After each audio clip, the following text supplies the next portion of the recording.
बस ज्या पद्धतीने थांबवली ते कौतुकास्पदच होतं। बुलडाण्याहून एक एसटी बस सप्तशृंगी गडाच्या दिशेने निघाली। ही एसटी मलकापूरपर्यंत पोहोचली, पण अचानक वाटेत संकट ओढावलं। एसटीचे ब्रेकच फेल गेले। ही एसटी बस प्रवाशांनी खच्चून भरलेली होती।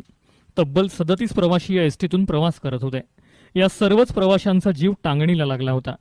आता करायचं काय? परिस्थिती बेताची होती। ब्रेक फेल गेल्याचं एसटी बसचे ड्रायव्हर अमोल केणेकर आणि कंडक्टर कमल वाघ यांच्या लक्षात आलं। तेव्हा त्यांनाही धक्काच बसला। त्यांनी एसटी थांबवण्याचा प्रयत्न केला, पण त्यांना यश नाही आलं। पण कोणत्याही परिस्थितीत एसटी थांबवणं गरजेचं होतं, नाहीतर अनर्थ घडला असता। अशा वेळी एसटी बसचे चालक आणि वाहक हे देवदूताप्रमाणे वागले। त्यांनी प्रसंगावधान राखलं।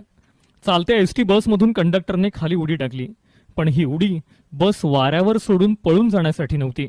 प्रवाशांनी खचाखच भरलेल्या एसटीतून उडी टाकून खरं तर एक मोठी रिस्कच ड्रायव्हर आणि कंडक्टरने घेतली होती। पण ही रिस्क घेतली नसती तर आणखी मोठं संकट ओढावलं असतं। एसटीतून उडी टाकून कंडक्टरने लगेच रस्त्याच्या कडेला धाव घेतली।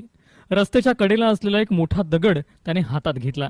चालत्या एसटीच्या चाकाखाली हा दगड लावला आणि एसटी जागच्या जागी थांबली। त्यानंतर एसटीतील प्रवाशांना तात्काळ खाली उतरवण्यात आलं। एसटीतून खाली उतरल्यानंतर सगळ्या 37 प्रवाशांनी सुटकेचा निश्वास सोडला।